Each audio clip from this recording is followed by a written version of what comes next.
Okay, thank you. I'd like to call the Budget and Public Employees Committee hearing to order. We are having a scheduling issue this morning, so I would like to immediately go on to break, and we will reconvene at 11:30.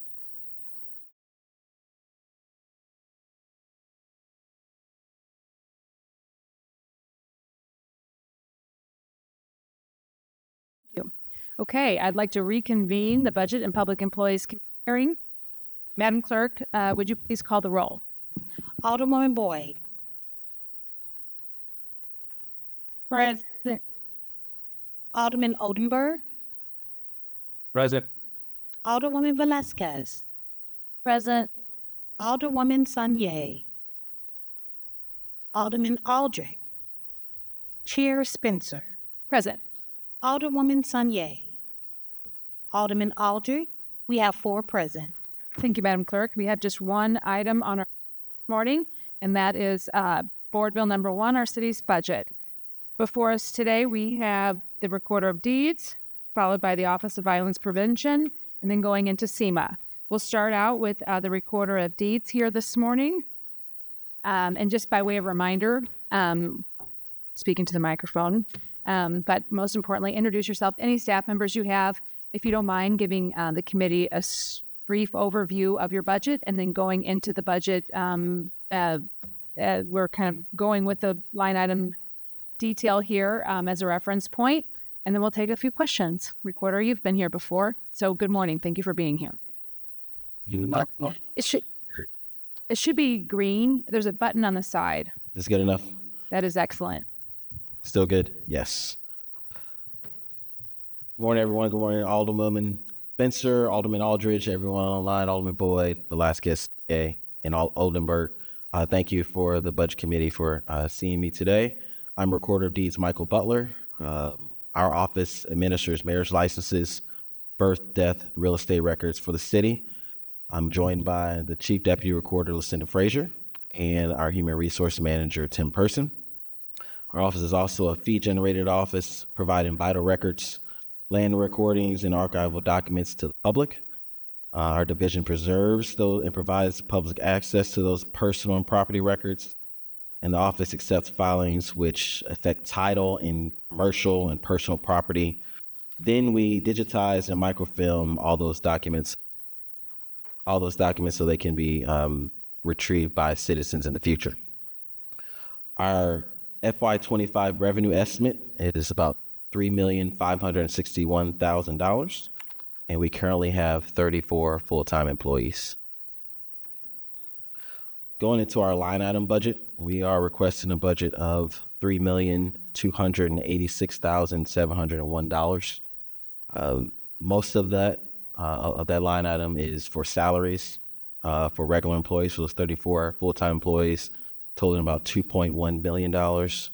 And then all of the added employee retirement, medical insurance, FICA, workers' compensation, and life insurance includes our personal services, our total salaries, our total employee costs, about $3 million. So the bulk of our budget are those 34 full-time employees who do great work every day for the city of St. Louis.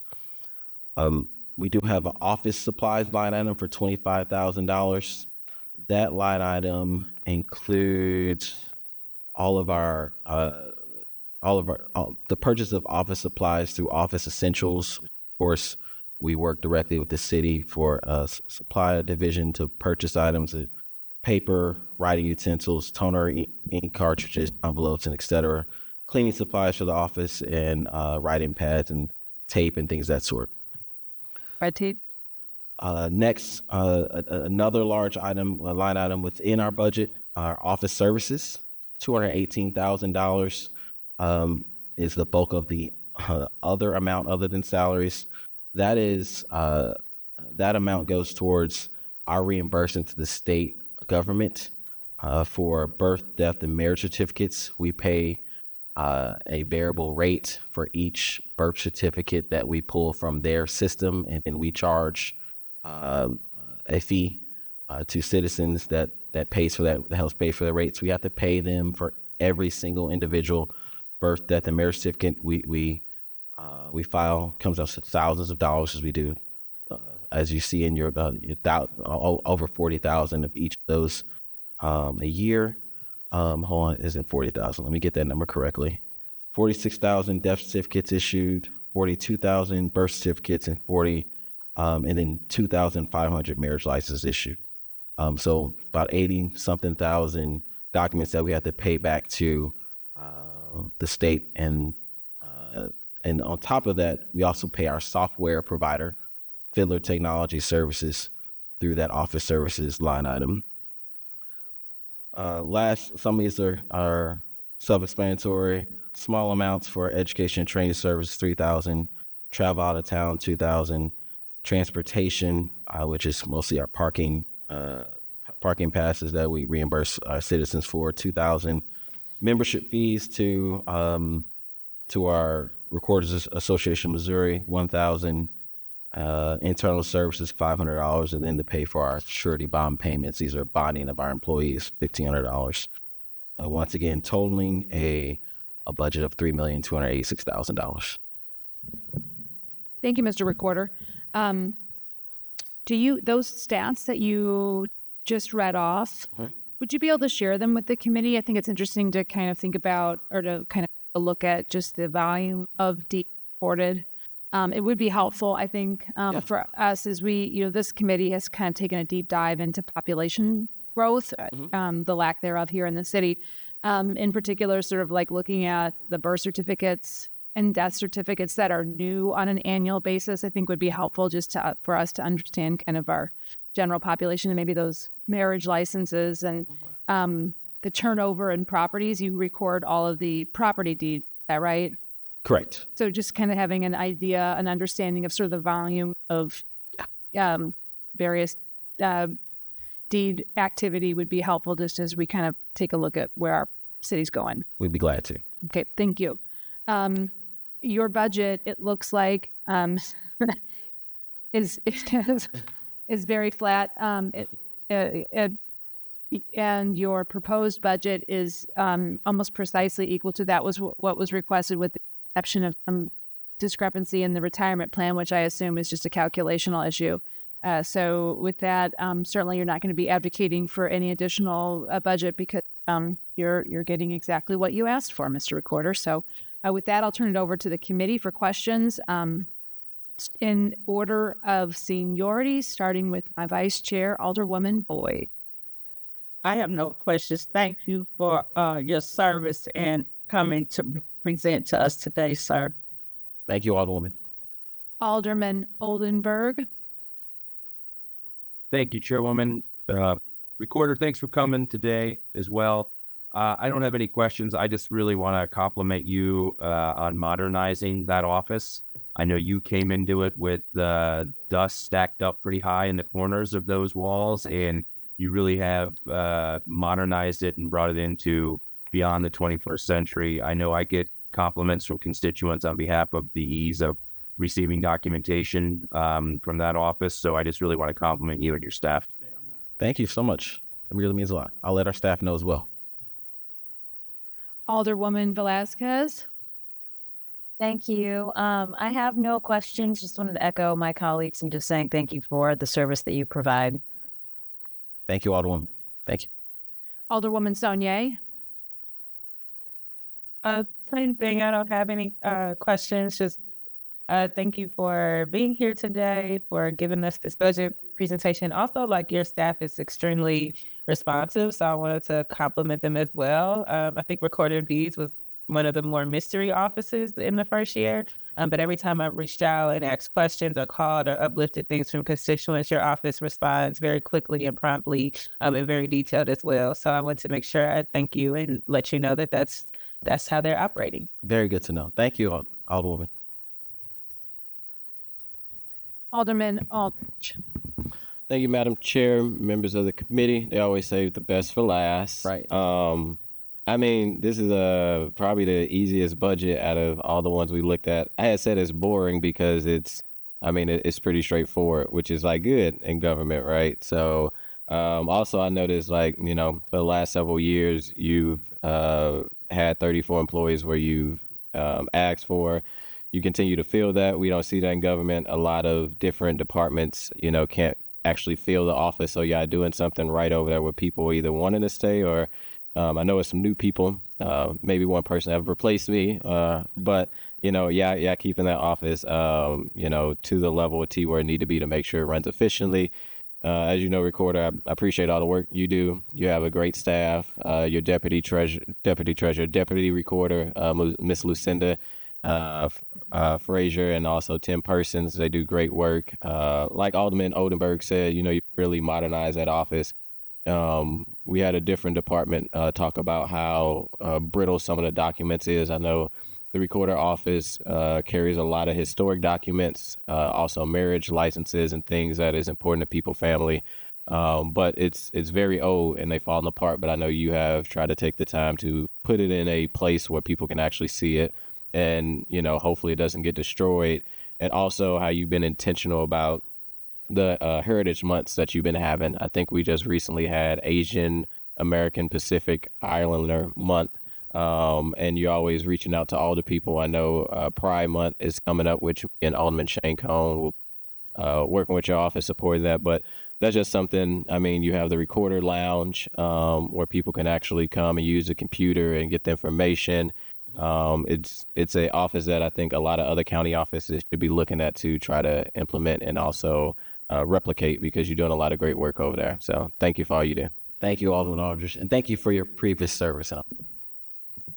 Well, with that, Thank you. Mr. Recorder, I think we've satisfied hearing your budget. Thank you so much. This was a record hearing, I have to say. Yeah, wow. The shortest amount of deliberation we've had so far, and that's saying a lot. It is a testament to your great work. Thanks. You guys have a good day. All right, thank you for being here this morning. Madam Clerk, we'll take a 40-minute recess till 12:30.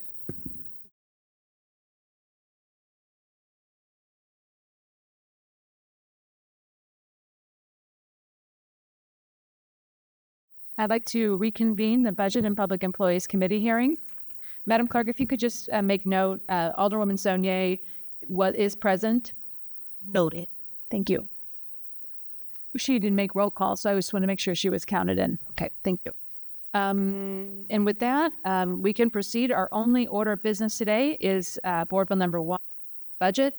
And here at 12:30, we are scheduled to hear from our Office of Violence Prevention. Just a friendly reminder, we're asking all department heads to just introduce themselves, any staff members you have, as well give a brief overview of the role, responsibility of your office, and then we'll go into your budget.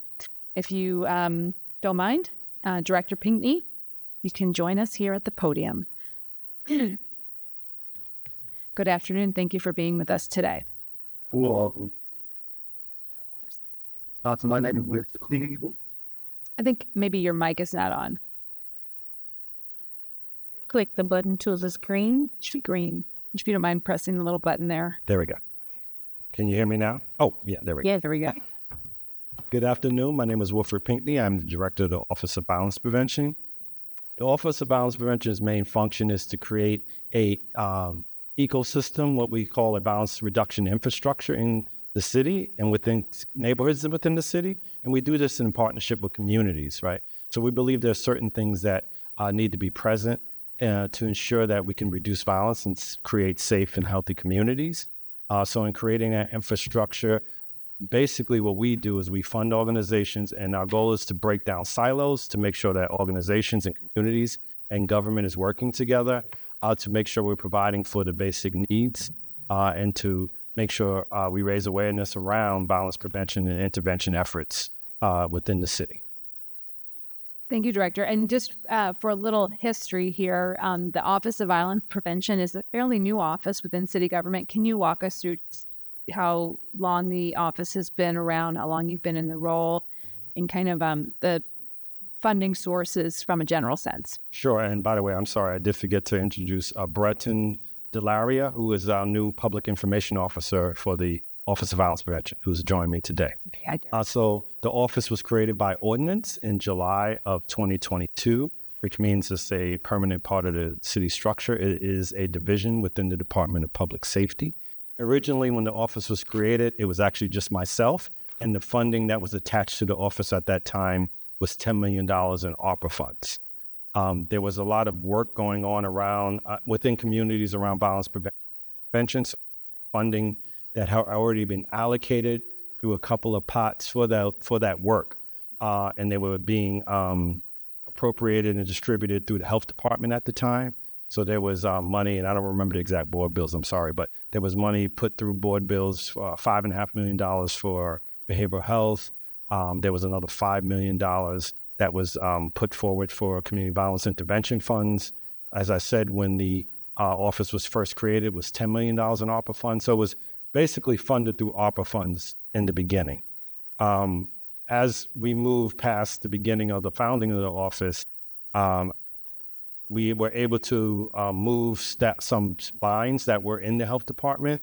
Originally, when the Mayor Jones came in, there was funding for a supportive reentry program but programming. And so because we took on that work, we were able to move in some positions that were funded by general revenue funds. Our first budget didn't happen until fiscal year 25, the one we're in now. I think ultimately by the time that budget was passed, we had about $2.6 million in general revenue funds that were funding the office and the personnel in the office and some reentry program. There was still the ARPA funds to fund the community violence intervention work. So we have a mixture of funding now at this point, right, between general revenue and ARPA funding that funds the office. Do you have that breakdown of that, how that kind of works out? You talk about, what do you mean? Let me make sure I understand. The sort of breakdown of how the office is funded between the ARPA funds and the general funds. I think it would be helpful.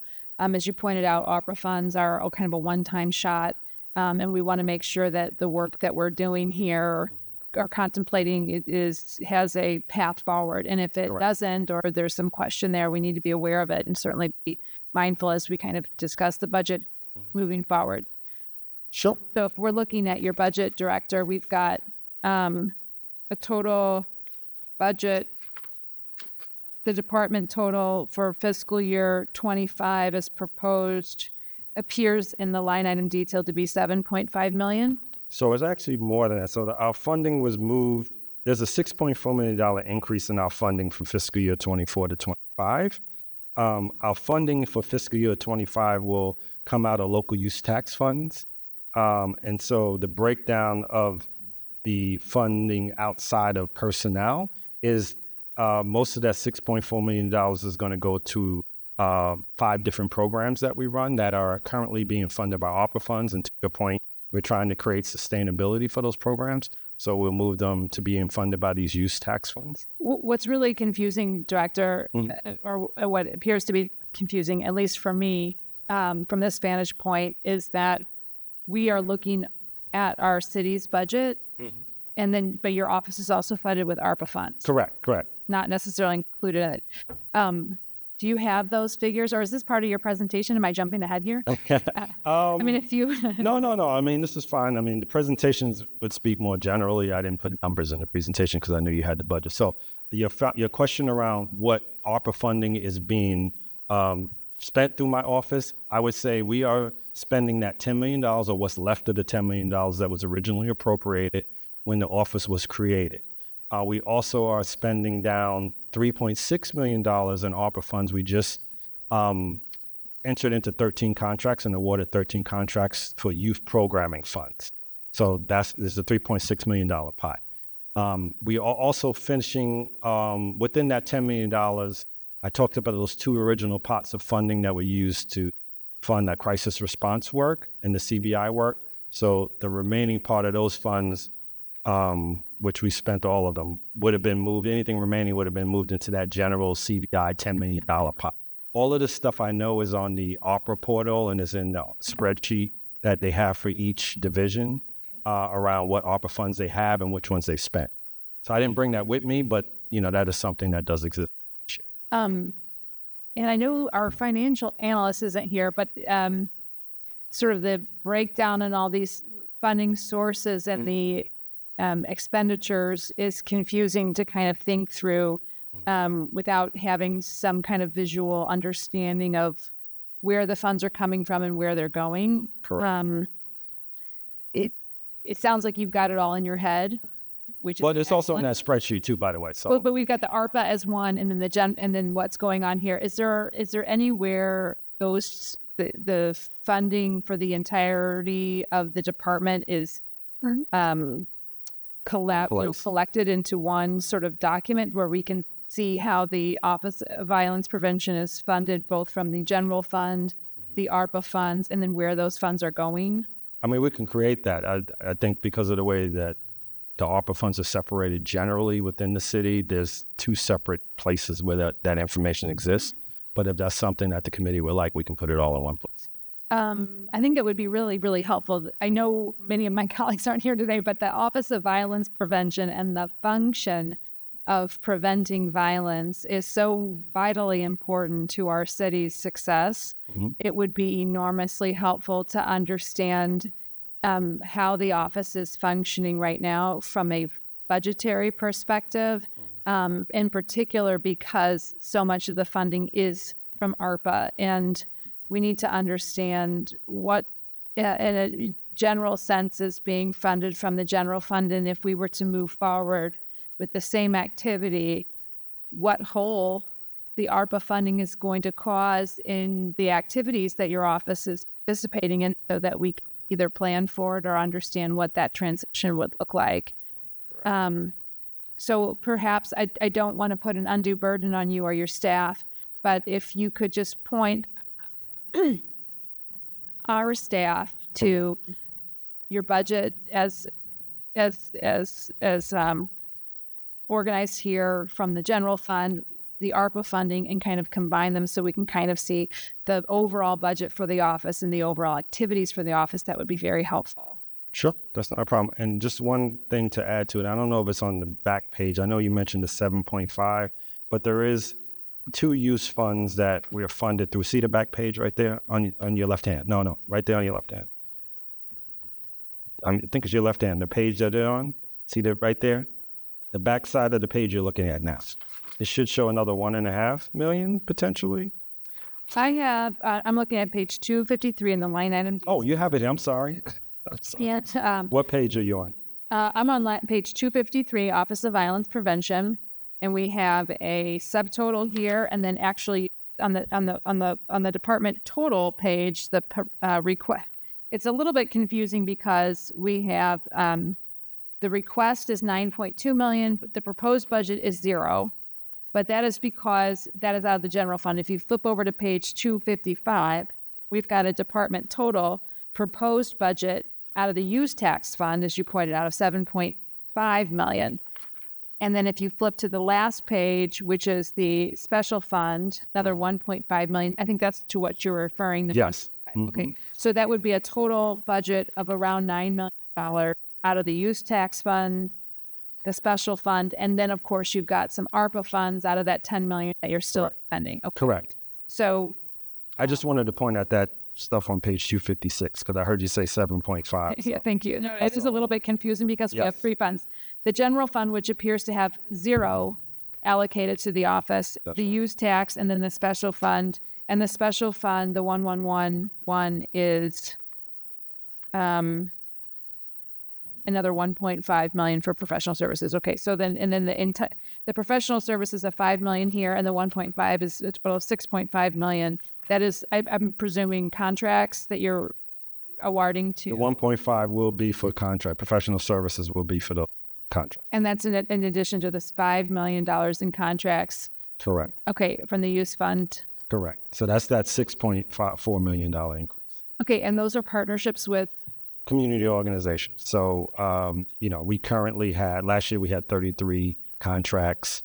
This year we will have more than that. Okay. And so those contracts are the ones that we will use at $6.4 million. Excuse me, I'm sorry. Now I'm mixing up. The $6.4 million will be for 2 specific areas: crisis response and the Show Me piece, which is the violence center. Okay. The ARPA funds will be used for those partnerships with community organizations, that contracts that we currently have. Well, and once ARPA runs out, what is the path for funding them the following year? So any contracts we entered into with ARPA funds, we will extend through September 30th of 2026. Okay. Currently, we've applied for one federal grant already. We are also applying for another one at the end, probably in the next week. We'll be hitting push on that, send on that. And we are also continuing to look for federal funding sources. We will also look for private funding sources. So we are already planning for sustainability to your point. We don't want those programs to end because they're important. Okay. So it looks like so it sounds like what would be most helpful is to have that sort of summary of those two funding. And then in addition, it would just be helpful, I think, for the committee to understand what organizations we're partnering with. I'm sure that list is somewhere on your website, but if we could just share that, what sorts of relationships we're building through the Office of Violence Prevention to educate the committee on what those organizations we're funding are. So it looks like, generally speaking, we have $1.7 million in staffing of the actual office itself, and that looks like 19 employees. Is that right? So we have authorized strength of 19. Okay. And we currently had 12 occupied positions, so it looks like there were 7 openings. Correct. And I believe this was done before Mr. Delaria joined us as a PIO, so we're down 6, and we are actively interviewing and have requisitions out for them. Okay. With that, did you have a presentation that you wanted to present? I do have one. I can go through. It's up to you. Sure. Yeah, we can take a presentation. Sure. Thank you. Madam Clerk, do you have access to the presentation? We do. Once as you're going through your presentation, if you would just say next so we can know when to move forward. Sure. Thank you. Thank you. Thank you. So really, this is just to start to give an overview, and we talked about a little bit of Office of Violence Prevention does. So our goal is to invest in local community organizations. This is where I go back to trying to help create that violence reduction infrastructure in partnership with the community. So we are primarily a funder. So we want to invest in organizations through funding them or through building capacity in those organizations to receive funding from us or anyone else going forward. We want to make sure we foster cohesion. So we do what many people know as 2 events that we run. The oldest one is called a kickback. We do this every month on the 3rd Saturday of the month. Once again, this is to raise awareness in communities of resources that are available to them. So we bring community service providers, we bring food, music, we bring video games for young people. So we want to create a safe space, but also educate people about resources that are available to them. The other thing we do are peace walks. We just started this year. We had 2 of them so far, one down in the Dutchtown area and another in the O'Fallon and Fairgrounds area.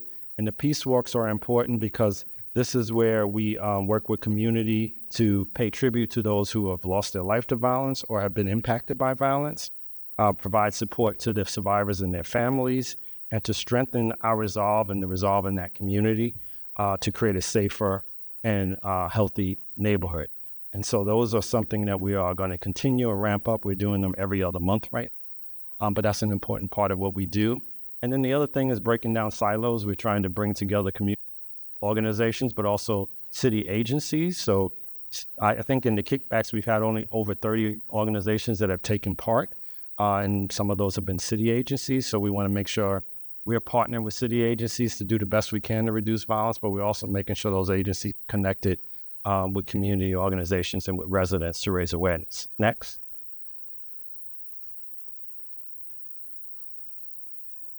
So these are just some highlights. And we did put out a year in review document on our website. I know it was put out by the Department of Public Safety. But for this fiscal year we're in, we really were building out our data infrastructure. We want to make sure we collect data on a monthly basis for organizations we fund so that we can ask questions about what's happening with the funding through the Office of Violence Prevention. So we needed to build a data infrastructure. We have a government service analyst that's been doing a great job. We did procure Salesforce in fiscal year 24, and we've been building out that database to best support our data needs. I talked about the kickbacks already, the number of organizations, over 900 residents took part and came through those events last year and last fiscal year.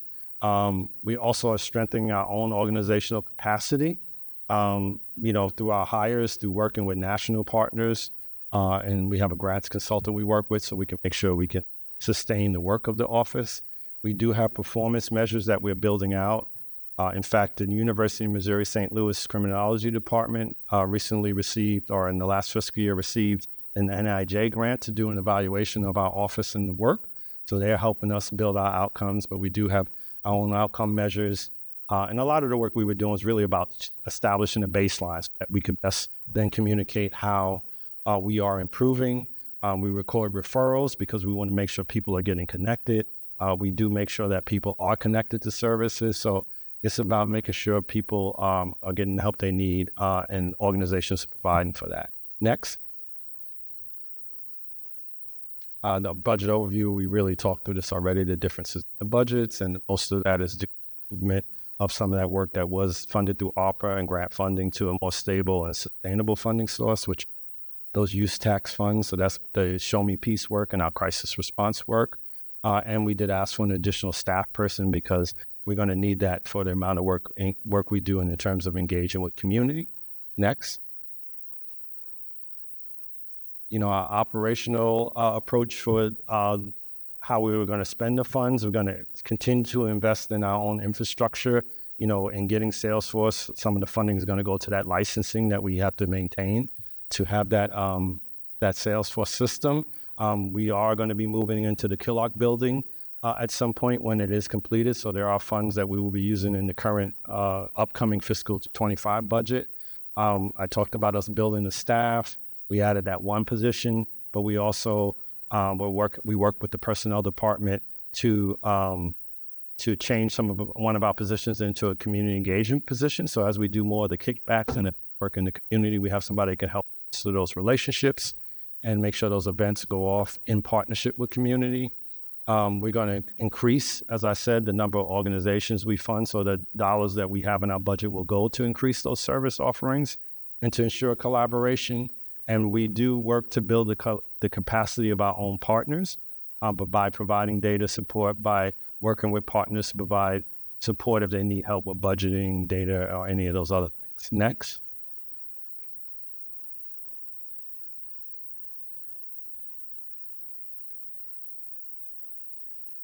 Was that the last one? This is the previous one. Going backwards. Maybe that was the last one.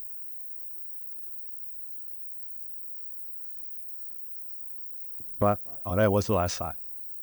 Okay. So Excellent. Okay. Thank you, Director Pinckney. I'd like to turn it over to the committee for questions. Do we have, Madam Clerk, online, Alderwoman Boyd? Do we have members of the committee online? Yes, they're still online. Okay. Alderwoman Boyd.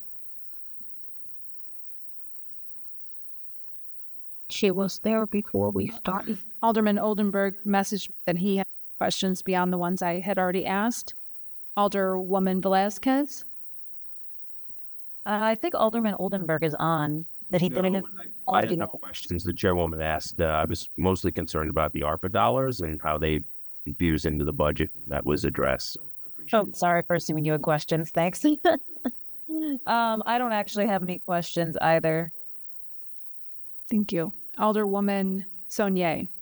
I think she might have had to exit due to illness. Alderman Aldridge. Okay. Well, Director, we appreciate you coming before us. I think, as I pointed out or stated earlier, the work that you do, the work in violence prevention is incredibly important to our city. If you could follow up, we'll follow up with an email just to make sure that we're on the same page to provide the committee some additional information regarding those ARPA funds, the additional information regarding the agencies that you're funding, and we appreciate you being. Sure. Thank you very much. Have a great day. Have a great week. Yep, do the same. Okay, Madam Clerk, we'll take a short break and convene at 1:30. Noted. Convene at what time? Excuse me, I'm sorry. It looks like we're convening at 2:00.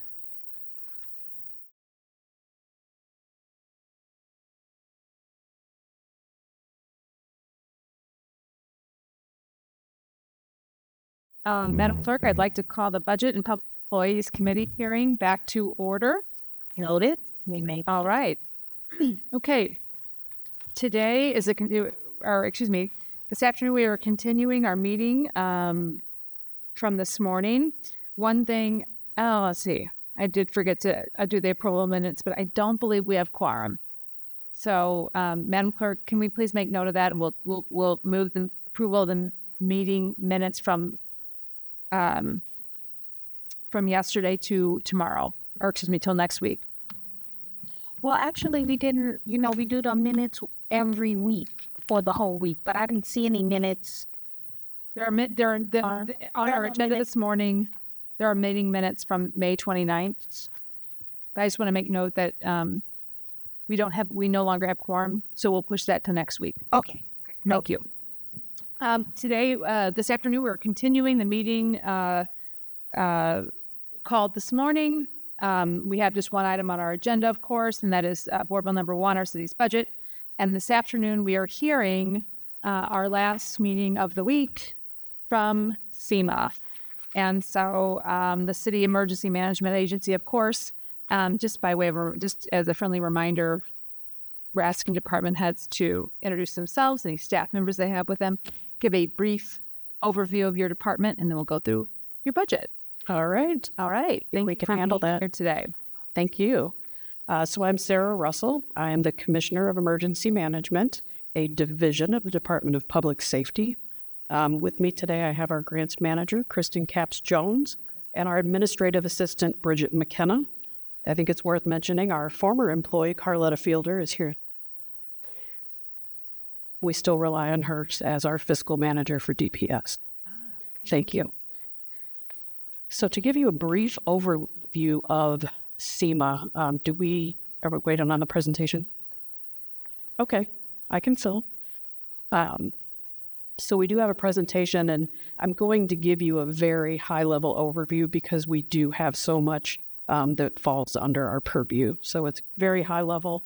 We're always open to expanding upon that if the committee likes to in the future, or Public Safety Committee, we can meet with them as well.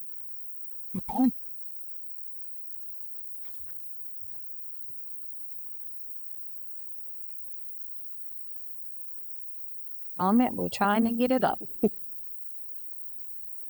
I saw my laptop as backup.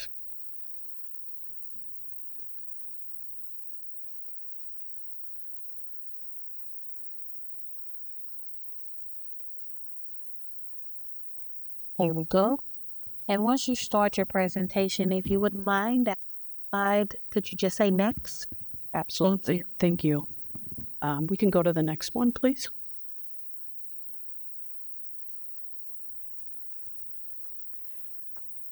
So a very generalized statement about what it is that we do, and this is from the cover of the Public Safety, the bullet point that is specific to SEMA.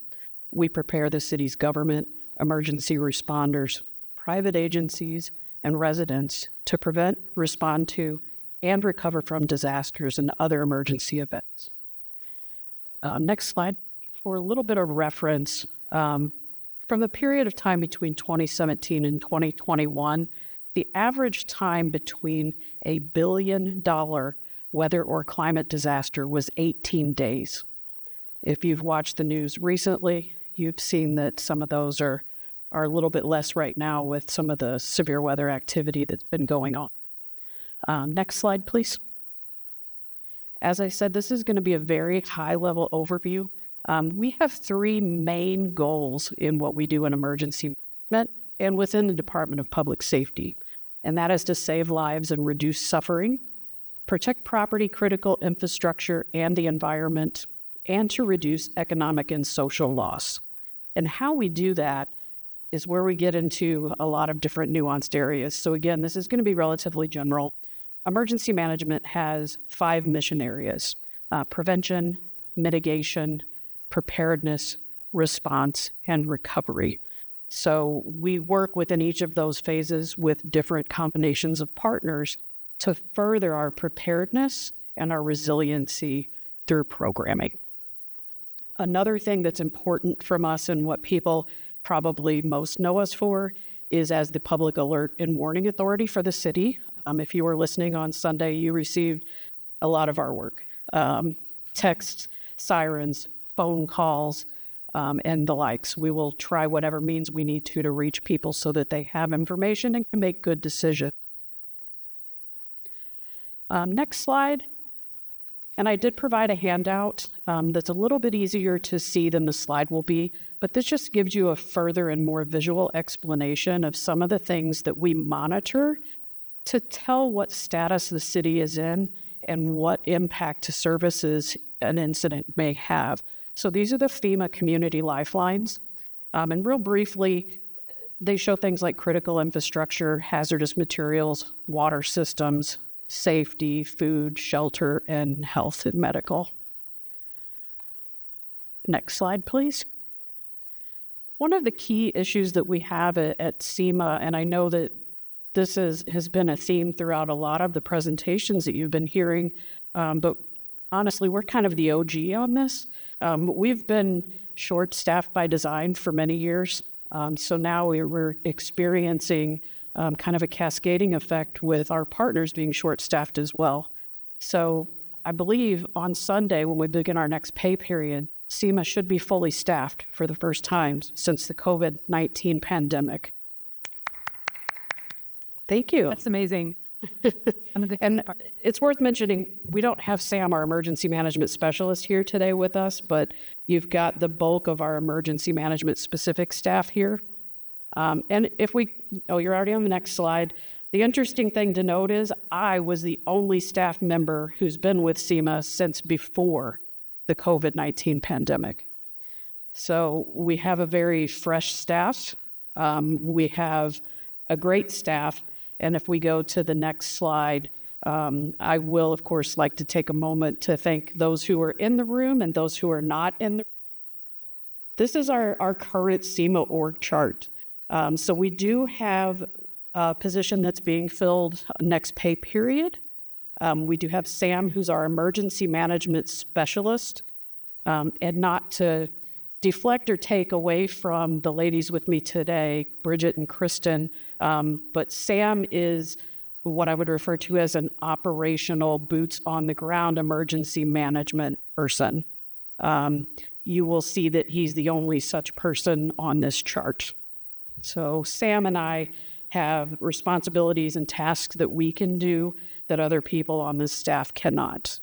Now, on the other side of that, grants and administrative are a huge part of what we do as well. And there's not enough thanks to fit into our time here for everyone on our staff and what they do for the city. We have what is, quite frankly, one of the most daunting tasks, regardless of our budget and regardless of our staff. If and when something happens, we have to fulfill our role, however we have to do it. If it's with volunteers, if it's with mutual aid, we have to be able to lead a response for the safety of our neighbors in the city, for the city businesses, and for the visitors. If we go to the next slide, this slide will give us a lot of information. This reflects the requested staff for the FY25 budget process. And I'll get a little bit detailed into some of the colors and what they mean. First, you'll see the yellow coloring around Navenna and Jody. Navenna and Jody are our ARPA division. They file reports with the Treasury on how the ARPA funds are being allocated and spent. They update the transparency dashboards, and they work with each department that has an allocation, along with the mayor's office and other entities, to make sure that we're being transparent and explaining how we're spending those funds. So they are funded from ARPA funds, and that is what they do. The important part, I think, of why they're with us goes back to when we were more actively in the COVID pandemic. And that was why I called Carletta out, because when we started COVID, she was the administrative assistant that was managing our FEMA reimbursement. So it was important through the administration of FEMA projects that we were knowledgeable about what CARES Act money was being spent on, as well as ARPA funds. So there's no supplanting, there's no double dipping, and hopefully we'll get through audits very well. So that's a little bit on that particular division. The other color that you'll see is orange, and that orange is around myself, our public information officer, our administrative assistant, and our emergency management specialist. And this is the emergency management performance grant funding. There have been some changes and continue to be some changes to that program. We will review that in a little more detail with that particular budget line. But it's enough to say right now we're down to paying 50% of salaries for those 4 positions from the EMPG funds. That will be changing. That is a change from previous years when we had additional funding for matching purchases for emergency operations equipment and services, communications, and some travel. Everything in white is also funded on our general budget. So solid whites, for the most part, Kristen, of course, is here and is on our TO and exists today, happily, but she is fully funded from our budget from the general fund. The other positions are ones that have been requested. So in our budget for this year, I did request and still looking at approaching a deputy commissioner position, which will serve as an operations manager to assist us whenever we're inside an incident, so that we can have someone, if someone needs to be on scene, if someone also needs to be in the EC or somebody damage assessments, we have some separation of duty, as our comptroller's audit said. I can't be in all of those places at once, especially in such a dynamic and rapidly intensifying situation. The other reason why this position is important is when I talked about emergency management performance, the next change that is coming our way is that we're going to be held to the guidelines of that program. And those guidelines state that we can have a commissioner or a director of emergency management, a deputy commissioner or director, and an administrative assistant. Those are the only positions that are funded at 50%. So in order for us going forward to get the full benefit of that program, we will need to have those 3 positions. No longer will we be able to have the emergency management specialist or the public information position funded through that mechanism. The other telling part of this graphic is down in the lower corner with the emergency management specialist position. Currently, we have 1 emergency management specialist, and I would make the argument that he is not capable of specializing in anything. He is a generalist. He has to jump from one role to the next as something comes up that necessitates that. Through the request of additional emergency management specialists, we can enable actual specialization and focus on some of these areas. Planning, looking at our emergency plans, both for the city as a whole, our city buildings, our incident plans for emergencies, and our event plans for special events, which are plentiful in the city. We have a logistics specialist, which ensures a state of readiness for our facilities, our vehicles, and our equipment, so that if we have to turn something on at a moment's notice, it's ready to go. Also, that role can play a very important part in helping to manage volunteer services. One of the challenges with the flash flood of 2022 was that the people that have traditionally kept those relationships and served on those committees and done the work with our non-governmental organizations were busy doing other things. So again, that separation of duty, for a long time, the representatives on those committees and groups And the contacts are myself and Valerie Russell. And when we're in a disaster that has a human impact, both she and I were tapped and weren't able to be as connected as we would like. So that would serve to help with that gap. Continuity and risk is another one. Very certainly that is something that we can do and really experience a lot of benefit from, having continuity of operations plans for every city department. We know we have things in place for continuity of government through some of the legislative process, and of course the charter, but also being able to do some of the analysis that we need to be doing. So threat and hazard identification, risk assessment, stakeholder input, as well as doing improvement plans. So that really is a very important one for our resiliency, our sustainability, and our operations going forward from a disaster that potentially impacts our operations. And then finally, an operations position, which really serves to help bolster our relationships with private industry, focusing on planning and preparedness and training for hazmat operations, working with the pipeline partners, marine on the river, rail, and our local emergency planning commission, which is comprised of industry partners, community members, and other city governments such as health, police, fire, EMS, and some state and federal partners as well, EPA, Department of Natural Resources, anyone that really has a stake in a potentially hazardous incident. So that is a quick trip through that. If you want to go to the next slide, real briefly, this is just another presentation of the positions that are used and presented in the budget for FY25. I do want to call attention to the bottom section because you'll see mentioned in the emergency management job family, an unused position that we've had for a great number of years. I believe it was last occupied by Gary Chrisman, the former commissioner, is the emergency management system technician.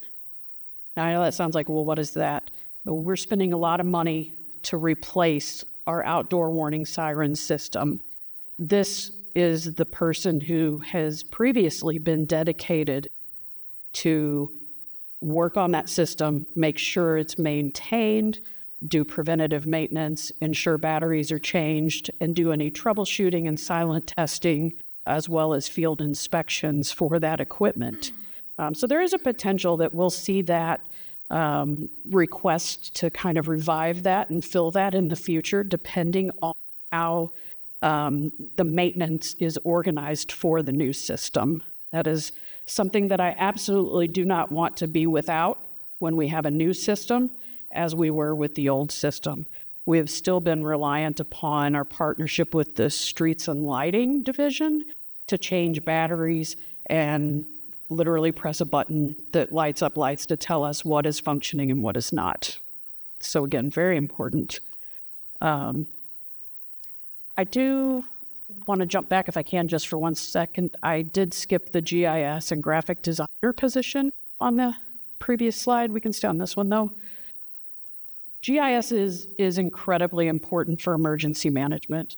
I think more so even for St. Louis because we are a leader in this type of technology.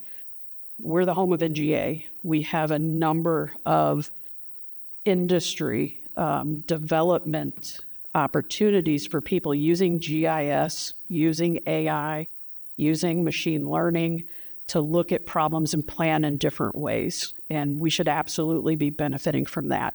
It's been very difficult for us at SEMA to do that. We can work with our partners at planning and urban design so much, but they have their own work to do.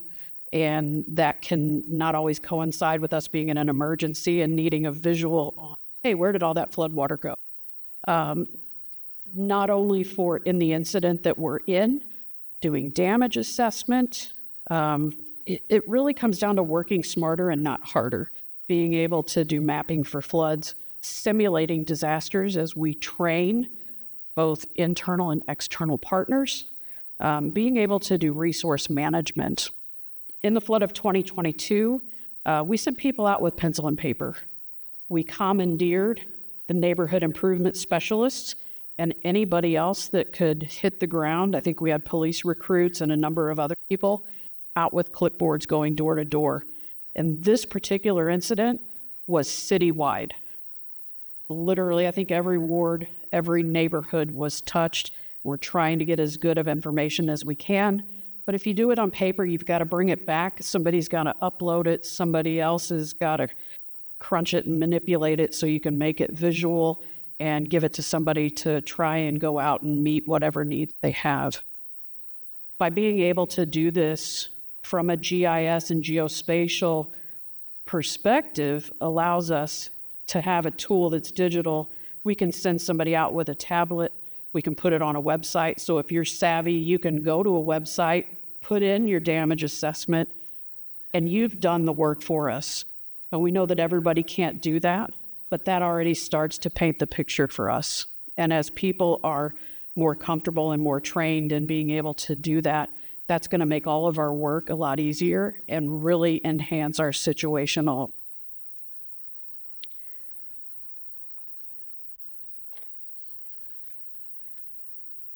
Yeah. All right. So I did provide a slide of current highlights just to give you an idea. We do an incredible amount of things and some really good things that have been happening in the past year.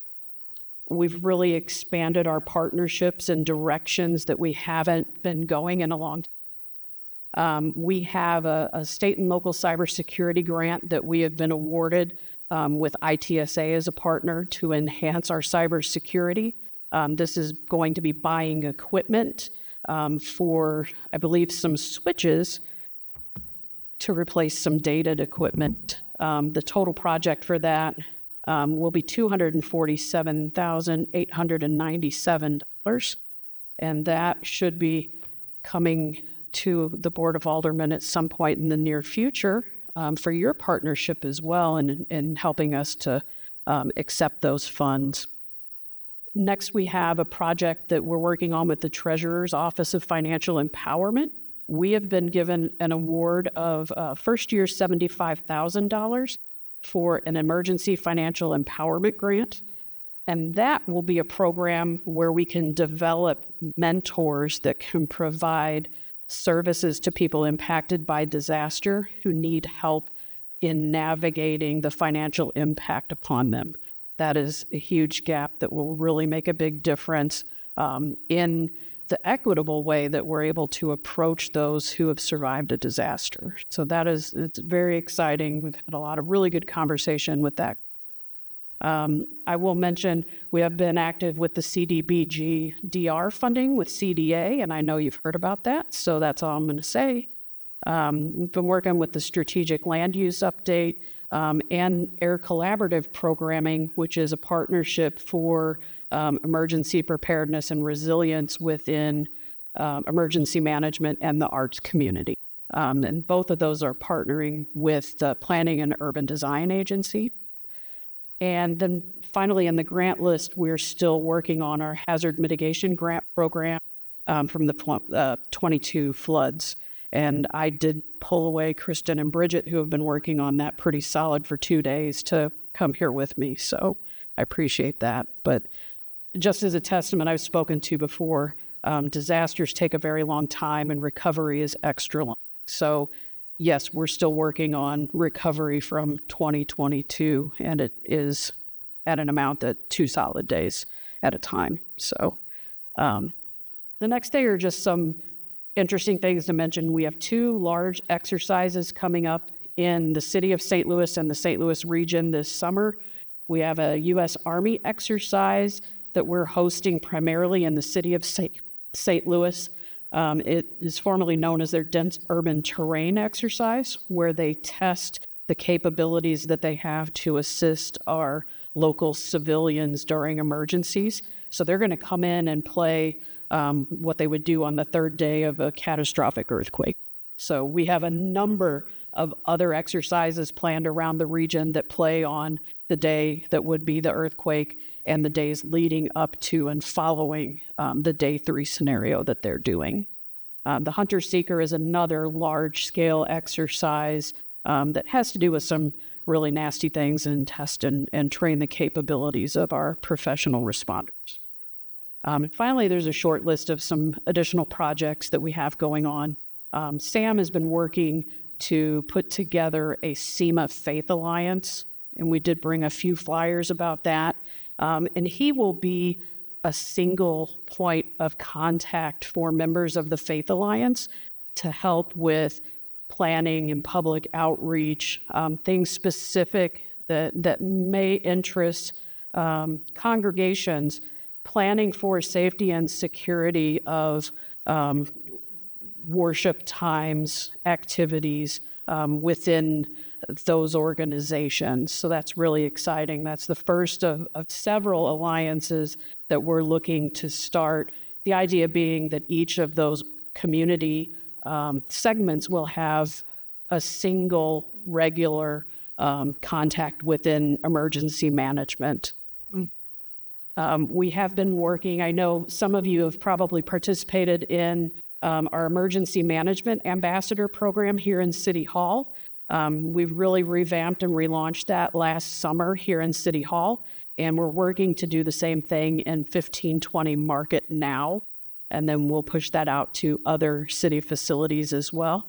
The Emergency Management Ambassadors Program takes the place of the old SEMA Office Safety Captain, not to be confused with the Safety Coordinators, which is more of an OSHA outlook instead of evacuation and threat type of thing.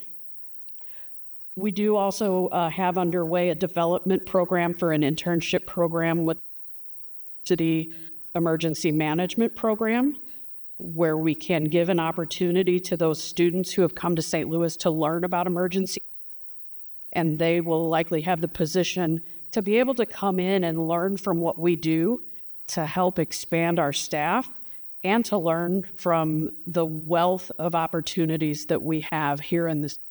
Louis. We also have been working for 3 semesters with the Washington University Sustainability Exchange. They have looked at the impacts of catastrophic earthquakes on sanitary sewer systems and different emergency management topics. So we're really excited and looking forward to the next semester with them. And finally, we have added a volunteer to our staff that's helping us with emergency planning on a part-time basis. It's an unpaid volunteer that has, I believe, retired from another department that is very close to us. So next slide, please. So from our budget overview, the most difference in our 62500 account, that's one of the more dramatic changes based between what I requested and what the needs to really realize a full emergency management program is, staff-wise, to what the proposed is. So that's, I don't do math, I'm a disaster person, roughly half. And then the other piece that really feeds into that was we did have a request for $49,000 for processes that was not funded. And that was intended to be utilized for contractors to help us with our updating our planning documents and potentially some of that hazard and threat assessment, and really kind of helping us to situate what our most probable and most critical disasters and threats are, and really give everybody in the city more perspective on an updated outlook at that. The 001 account, that is $100,000 that was requested and is proposed, and that is for the Notify STL, mass notification tool from the economic development. And then our 003, that is our emergency management performance grant that we talked a little bit about earlier. So this one is a little bit interesting in that state SEMA We have a little bit of difficulty because the state is SEMA with an S and the city is SEMA. State SEMA works on a fiscal year beginning. So they're about to begin FY24. We work on FY ending, so we're about to begin 25. So we don't line up in an easy way. So what happened last year, we were pretty fortunate in that the changes that we got last year was we lost funding for the benefits for the 4 positions that we discussed already. Other people use that money for services, utilities, and things like that. So we had already been spending money when they made the budget change and said this is going away. So you have a scramble to figure out, well, how do we keep the lights on? We were a little bit better positioned to absorb those benefit changes. But with the next changes coming up, I think it'll be a little more difficult to change those positions around. So the total budget amount that we're looking at right now is $678,134. Again, I don't do math, but I feel pretty confident we're the smallest staff-wise and smallest budget-wise division of public safety. So that's what we're working with, and we'll try and explain how we're going to accomplish that. So what we talked about, the changes to the EMPG, fortunately for us, has been kind of slow rolled out to us over a couple of years. I think that if we can come to an agreement on adding a position for deputy director, we can still realize that full benefit going forward. And that's my hope, at least for that. The biggest change when we look at our budget between FY24 and 25 is last year I got to use the term millions for the siren system. It was nice, but I knew it wasn't forever. And this year we don't talk about that millions anymore. So we went from over 4 million to 678,000, and that's our big difference. If we can go to the next slide. So our operational approach is not the norm. We do not have a dedicated fund for emergency operations. We don't have a credit card for true emergency purchases. When a polling place is in peril because of a water main break, and we've gotten a porta potty through an emergency contract, but they didn't fill the hand wash station, and we need our volunteers at the poll workers to be able to be safe in COVID and wash their hands. Sarah goes to the Family Dollar, throws down the family debit card, and gets paper towels, hand sanitizer, and gets a fire truck to come fill the water in the sink. That's what I'm calling a true emergency, something that we need money right now. We don't have a fund for that necessarily. We don't have a way to do that purchase. Sarah pays it on the debit card, submits all the paperwork and screenshots to Bridget, and Bridget gets Sarah reimbursed at some point after that disaster. So if we look to bullet 1, and I've not been trained in budget. That's not a class that I was required to take. This is very much a learned experience. Never in my wildest dreams did I think I would be here doing this today, but here we are. So this is how we do it. I'm not going to say it's right, but this is how we make it work. We spend conservatively through the bulk of the year. We pay for our copier, we pay for cell phones, we keep the lights on, so to speak. We actually don't pay PD for that. We're kind of like the step sibling that lives in the basement. We don't pay for rent or anything like that right now. So we conservative most of the year in case there's a disaster or emergency where we've got to be able to access them. Once January rolls around, we start to expend our remaining funds before the cutoff, prioritizing projects that we can complete just in. And then we transfer funds as necessary and apologize to everyone who has to sign off on those. Again, probably not the best way to work, but that's how we've always done it. Our staffing levels will not change in FY25 despite budget requests, and that limits what we can accomplish. We will make do with what we're given, That's kind of one of our taglines. It's been here for longer than I have. And we'll look for underfunding sources and options. We will continue working for reimbursements in open disasters, which they do go to the general fund. They do not come to SEMA whenever we get FEMA reimbursements, and they are reimbursements. And the caveat to this is any disaster situation may prevent staff from being able to complete spending, which will result in the bulk of our funding for supplies and services going unused. That happens year after year. We've been fortunate this year. We're making it work.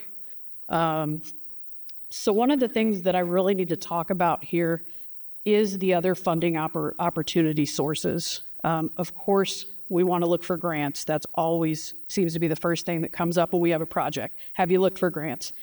Now we have a grants manager. She's really good at looking for grants. The problem is we are part of the Urban Area Security Initiative. We are, what is the holder? We're the host city for the UASI grant.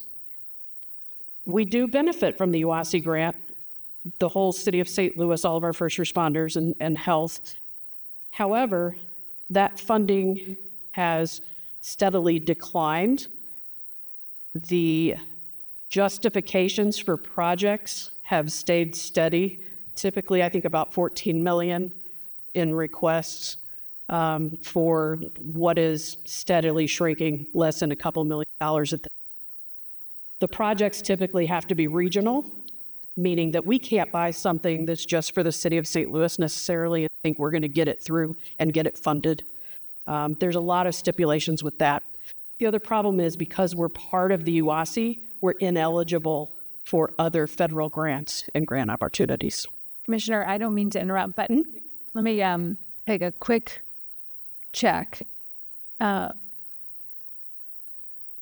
Clerk, how many members of the committee do we have on Zoom? Mm-hmm.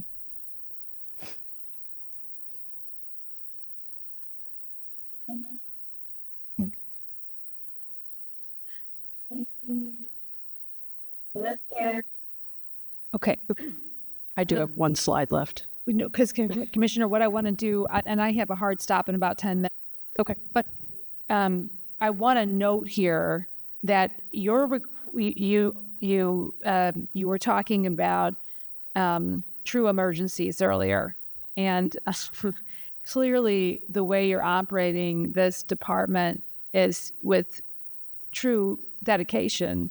If you're jumping in and running to Family Dollar and figuring out how to make emergency situations in our city operate, and you pointed out you have the smallest budget in public safety and one of the most important functions. And on top of that, your proposed budget is very significantly smaller than what you requested. So what I want to do is quickly, if we can, go through that and then potentially, given our scheduling restraints, consider having a summary, you coming back with a short summary, punching through some of this so that more of our committee members are aware. The reason I'm saying this is because you happen to have one of the least favorable slots, not by design, just by scheduling, just given the end of this week. And it's been a really, really grueling week for the members of this committee. And I just think your role, some of the hurdles, some of the issues, and it's critically important that our city is prepared during emergencies. And if you're not getting the budget that you need, that we either understand that or are able to advocate for the things that your department needs. So could we kind of quickly go through, I just want to understand what the difference is. I did give you a different handout too, which okay. I'm somewhat visual. So if you look at the graphics that we shared from I do. This particular section, if you look at the pie chart, SEMA doesn't even get tagged. We don't have a slice. We're too small for the budget. Okay. And if you look at the next one, it almost looks like we're kind of a misprint. It's just a thick line. We don't even pop up on the chart. Oh, yeah. So- Oh, Yeah, if you look at the bar, you're all aligned there that's a pretty stark indication of of how much we're investing in our city's emergency management system. Okay. the difference we have to make up. Yeah. Okay. And it is a dedication. I will say it's not just us. We partner with elections to keep the polling places functioning. And a previous year, it seems like we have one thing each year. And the previous year, the Board of Elections staff went and bought the string lights, and the fire department brought the generator, and we had power for people to vote by. So we're getting pretty good at that, and that is something that we're definitely focused on and is important to us, is ensuring that continuity of Election Day. Well, we appreciate that, especially because none of us would be here without elections, or at least the elected officials, the folks tasked with making these decisions. If I'm looking at your budget, okay, you have 7 members of your staff that are proposed for fiscal year 2025. You have requested 13. There's a slight increase over last year. Okay, wait. So actually, this is keeping your staffing members the same as last year, 7 and 7. Is that right? Yeah. Sorry, it's a little confusing because the EMPG is split out. So there's a half in the general, and then there's a half in the EMPG. Okay. So we are running an entire citywide emergency management system with a budget of, your department budget is $451,000. Is that right? Is that what I'm seeing? The actual total is slightly more than that. When we have all of the proposed is actually 678.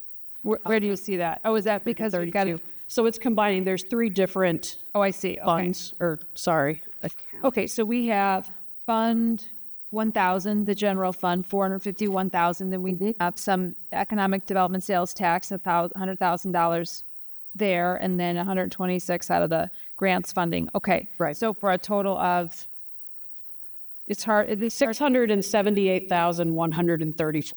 Okay.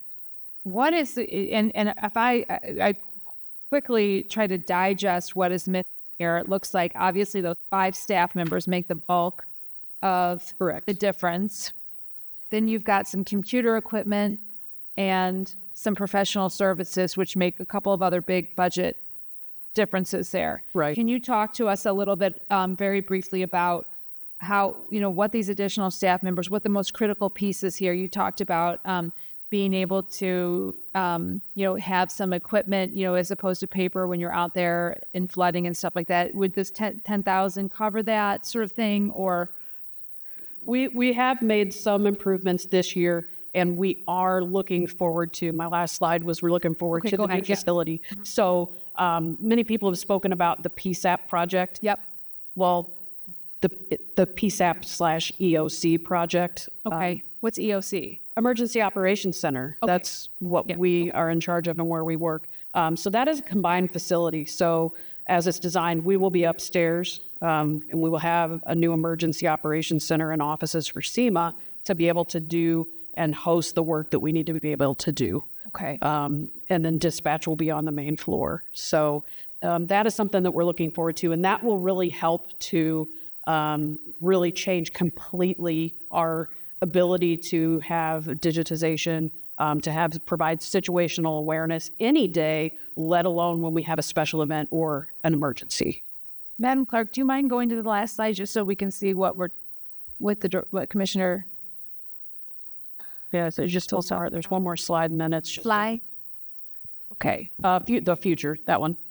So I already talked about the emergency management systems technician, and that we continue to look and prepare for threats even as they emerge. And emergency management continues to evolve. Now we're thinking about AI. Cybersecurity was the last one. Climate change, election security, and the unknown. We didn't have balloons on our bingo card the past 2 years, but those are things we need to be concerned about as well.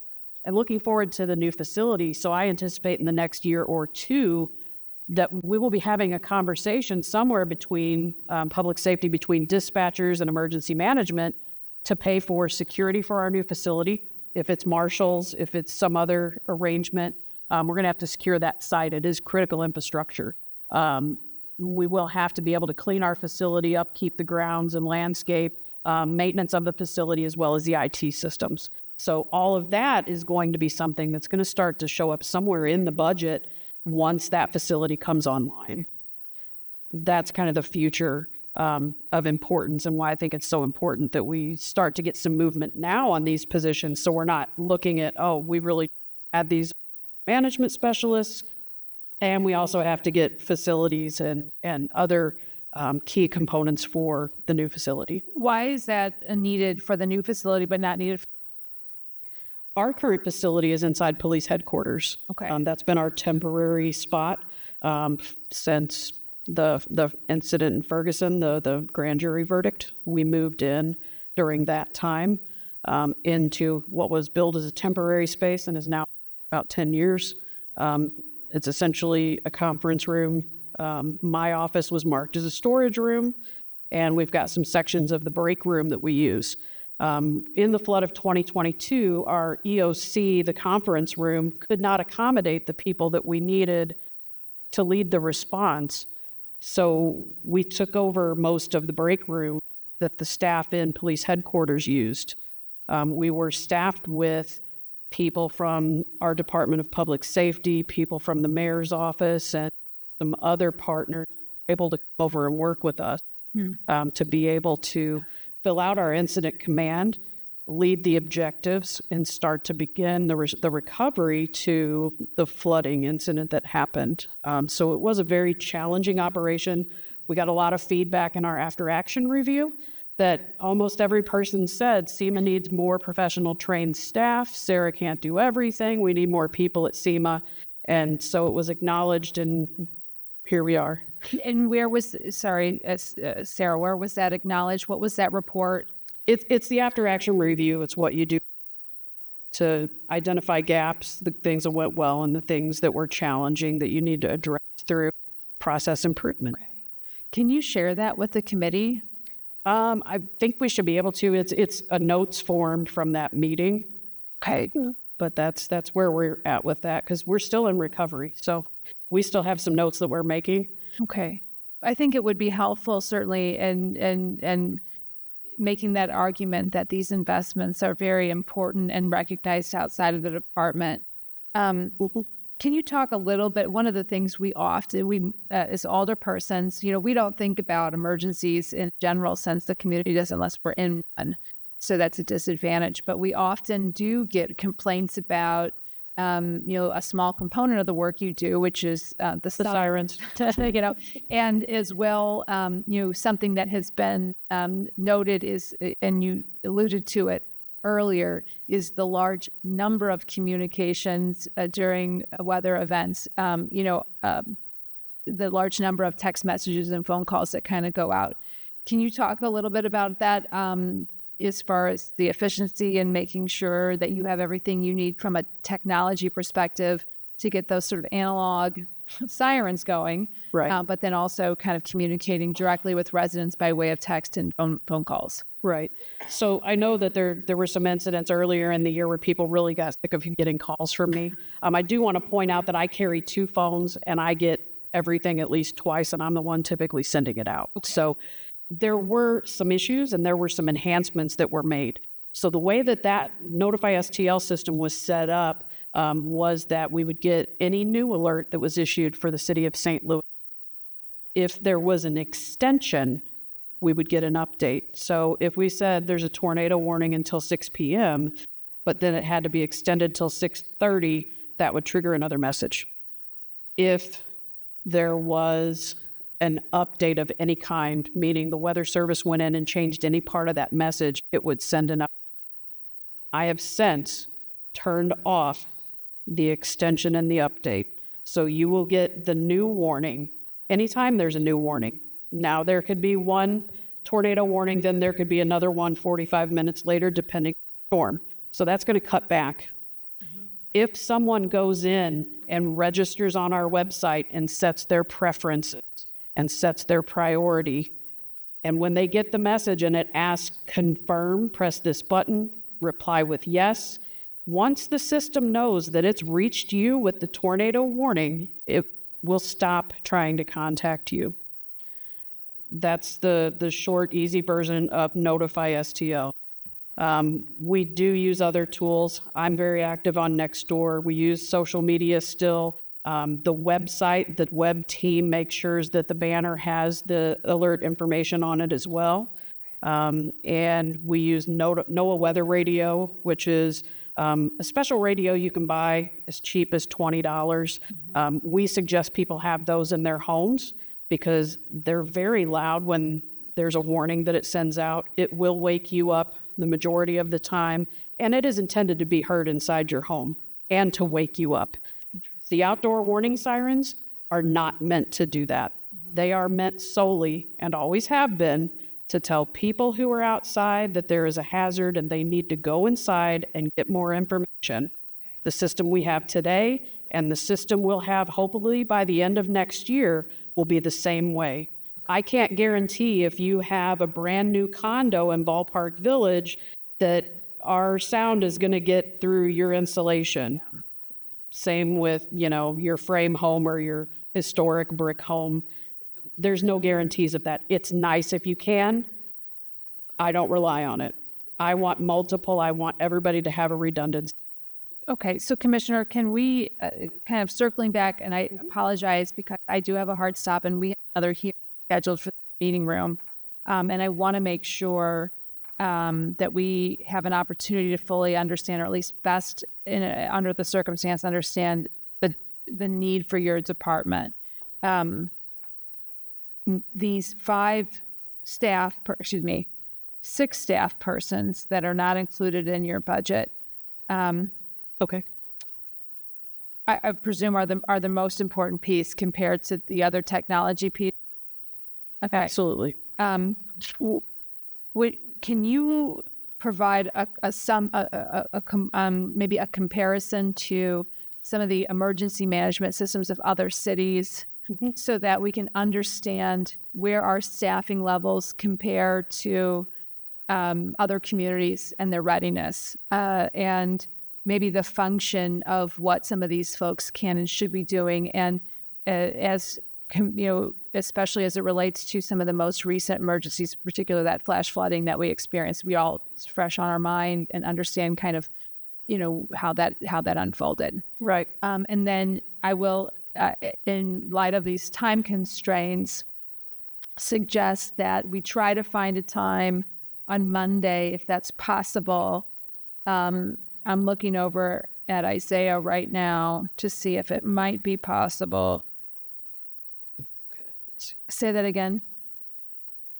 It would be June 3rd. I think that would be the best, if possible. Could we try to do,